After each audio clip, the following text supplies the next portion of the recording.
बहुत पुरानी बात है। एक गांव से नदी गुजरा करती थी, जिसके किनारे एक साधु बैठा करता था और जोर जोर से चिल्लाता रहता था, जो चाहोगे वही पाओगे, जो चाहोगे वही पाओगे।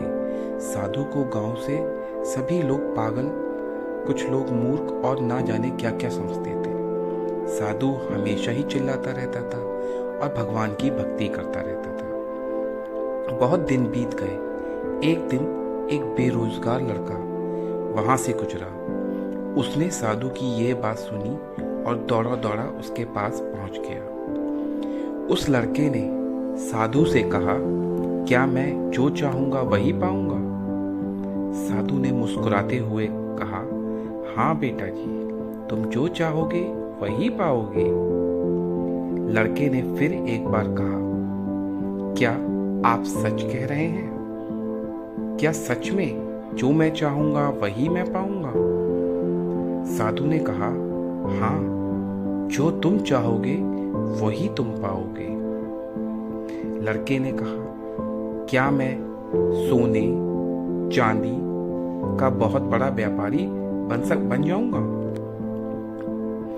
साधु ने थोड़ा सोचा, फिर कहा, हाँ बेटे, तुम अवश्य बनोगे।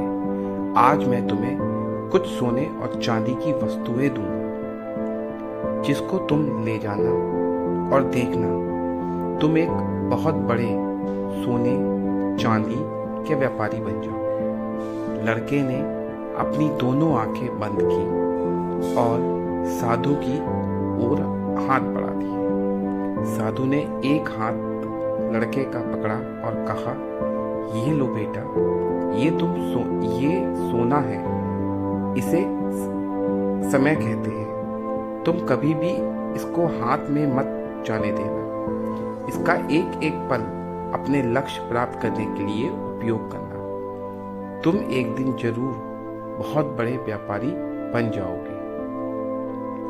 लड़के ने कहा, और बाबा चांदी?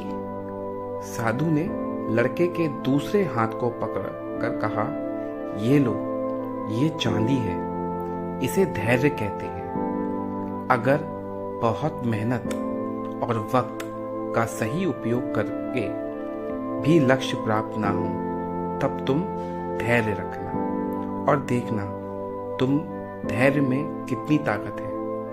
अगर तुम यह सोना चांदी हमेशा अपने पास रखोगे तो दुनिया की कोई ताकत तुम्हें बड़ा व्यापारी बनने से नहीं रोक पाएगी।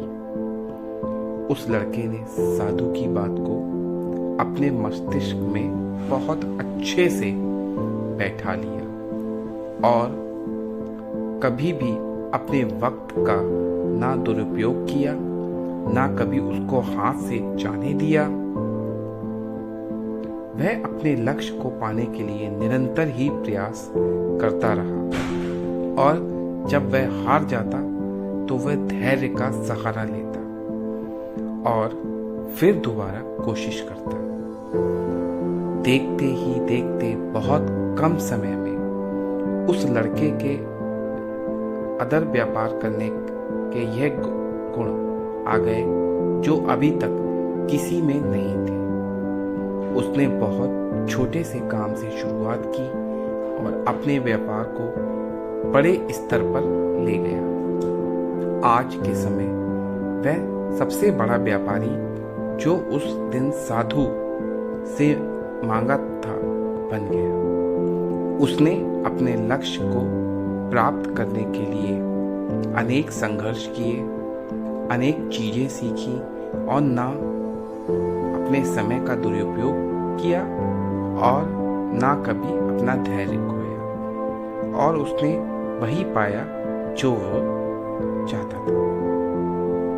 इसीलिए सब कहते हैं कि दोस्तों, हमें समय का हमेशा सदुपयोग करना चाहिए और अगर हमें समय पर कोई वस्तु प्राप्त ना हो या हमारा लक्ष्य प्राप्त ना हो तो हमें धैर्य रखना चाहिए, ताकि एक दिन वह समय आए जब हमें हमारा लक्ष्य की प्राप्ति हो और हमारे धैर्य में